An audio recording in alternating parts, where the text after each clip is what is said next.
السلام علیکم ورحمۃ اللہ وبرکاتہ. پیارے بچوں، میرا نام ڈاکٹر مفتی حافظ علی حسن Faridi. I welcome you all on the platform of digital academics provided by Moonlight International Publishers. پیارے بچوں، میں آپ کا گریڈ 4 اسلامیات کا ٹیچر. آج ہم سیرت طیبہ خاتم النبیین صلی اللہ علیہ وآلہ وصحبہ وسلم میں سے ہجرت حبشہ اولا و ثانیہ آج پڑھیں گے. ایسے لوگ ہجرت کا مفہوم سمجھ سکیں اور ہجرت حبشہ کے بارے میں معلوم کر سکے. پیارے بچوں، کیا آپ کو معلوم ہے ہجرت کا معنی کیا ہے؟ پیارے بچوں، ہجرت کا معنی ہے چھوڑ دینا، اپنے وطن کو چھوڑ دینا، اپنے شہر کو چھوڑ دینا. پیارے بچوں، شریعت میں، اسلام میں ہجرت کا مطلب یہ ہے اللہ تعالیٰ کے دین کے لیے، اللہ کے دین کے لیے اپنے گھر کو چھوڑ دینا، اپنے وطن کو چھوڑ دینا، اور جس جگہ مسلمانوں کے رہنے کو مشکل بنایا جا رہا ہو، مسلمان وہ جگہ چھوڑ کے کسی اور جگہ میں چلے جائے، اس کو ہجرت کہا جاتا ہے. اللہ تعالیٰ نے قرآن مجید میں ارشاد فرمایا وَمَن يُهَاجِرْ فِي سَبِيلِ اللَّهِ يَجِدْ فِي الْأَرْضِ مُرَاغَمًا كَثِيرًا.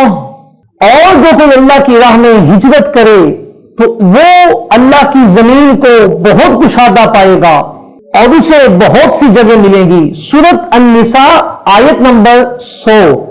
پیارے بچوں، کیا آپ کو معلوم ہے جب ابتدائی اسلام میں ہمارے پیارے نبی خاتم النبیین صلی اللہ علیہ وآلہ واصحابہ وسلم نے اعلان نبوت فرمایا تو لوگوں نے، مشرکین نے آپ کو تنگ کیا، تو ہمارے پیارے نبی خاتم النبیین صلی اللہ علیہ وآلہ واصحابہ وسلم نے صحابہ کرام رضوان اللہ تعالی علیہم اجمعین کو حکم دیا کہ وہ حبشہ کی طرف ہجرت کر جائیں. پیارے بچوں، یہاں بھی ایک سوال ہوتا ہے کہ یہ حبشہ کیا ہے؟ پیارے بچوں، حبشہ ایک ملک ہے اور یہ بر اعظم افریقہ کا ایک ملک ہے جس کو آج کے دور میں ایتھوپیا کہا جاتا ہے. اس زمانے میں اس حبشہ کا ایک بادشاہ ہوا کرتا تھا جس کا نام نجاشی تھا. وہ عیسائی تھا لیکن بہت اچھا انسان تھا.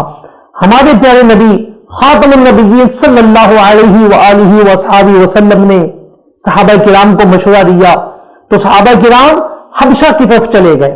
پیارے بچوں، صحابہ کرام 2 دفعہ حبشہ کی طرف گئے. پہلی دفعہ جب گئے تو اس کو ہجرت حبشہ اولا کہا جاتا ہے، یعنی وہ ہجرت جو حبشہ کی طرف تھی اور پہلی تھی. پیارے بچوں، کیا آپ کو معلوم ہے ہجرت حبشہ اولا میں کتنے مسلمان تھے، کتنی خواتین تھیں؟ پیارے بچوں، پہلی ہجرت حبشہ میں 11 مرد تھے اور صرف 4 خواتین تھیں. ان میں سے حضرت سیدنا عثمان غنی رضی اللہ تعالی عنہ اور آپ کی زوجہ حضرت سیدہ رقیہ رضی اللہ تعالی عنہا بھی شامل تھیں. پیارے بچوں، صحابہ کرام جب حبشہ میں گئے تو کچھ ہی عرصہ کے بعد انہیں یہ خبر ملی کہ مکہ کے حالات ٹھیک ہو گئے ہیں تو مسلمان پھر واپس آ گئے. لیکن جب واپس آئے تو معلوم ہوا کہ یہ خبر جھوٹی تھی. پیارے بچوں، پھر اس کے بعد ہمارے پیارے نبی خاتم النبیین صلی اللہ علیہ وآلہ وصحبہ وسلم نے صحابہ کرام کو حکم دیا کہ وہ پھر حبشہ کی طرف چلے جائیں. تو پیارے بچوں، اس بار 83 مرد تھے، یعنی 83 مین تھے اور 19 خواتین تھیں. پیارے بچوں، یہ ایک بہت بڑی جماعت تھی جو حبشہ کی طرف ہجرت کر کے چلی گئی، کیونکہ وہاں مسلمانوں کو سکون مل رہا تھا، مسلمانوں کو عزت کے ساتھ رہنے دیا جا رہا تھا. لیکن پیارے بچوں، یہ چیز مکہ کے کافروں کو برداشت نہ ہوئی، ان کو یہ بات اچھی نہ لگی اور انہوں نے ایک وفد بھیجا، ایک گروپ بھیجا اپنے لوگوں کا کہ وہ نجاشی کو جا کے کہیں کہ مسلمانوں کو یہاں سے نکال دیا جائے. پیارے بچوں، مکہ کے لوگوں نے ایک وفد بھیجا اور اس وفد کے سردار عمرو بن عاص تھے اور انہوں نے نجاشی کو کہا کہ اے نجاشی، آپ کے علاقہ میں ایسا ایک مرد ہے، ایسے لوگ ہیں جو ہمارے علاقہ سے بھاگ کر آئے ہیں، جنہوں نے ہمارے لوگوں کو قتل کیا ہے، آپ انہیں ہمارے حوالے کر دیں. تو پیارے بچوں، نجاشی عقل مند تھا، نجاشی سمجھدار تھا. اس نے مسلمانوں کو کفار مکہ کے حوالے نہ کیا بلکہ ان کو عزت اور احترام کے ساتھ رہنے دیا.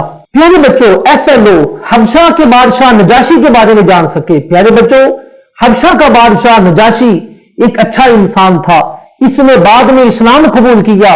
اور پیارے بچوں، یہ وہی بادشاہ تھا کہ جس کا جنازہ ہمارے پیارے نبی خاتم النبیین صلی اللہ علیہ وآلہ وصحبہ وسلم نے پڑھایا، لیکن وہ غائبانہ جنازہ تھا، میت سامنے نہیں تھی، لیکن میرے آقا علیہ الصلوۃ والسلام نے ان کا جنازہ پڑھایا۔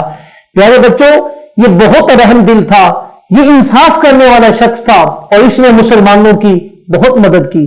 پیارے بچوں، آج کا ہمارا لیکچر ختم ہوا، اگلے لیکچر میں پھر ملیں گے، اپنا خیال رکھیے گا، اللہ حافظ۔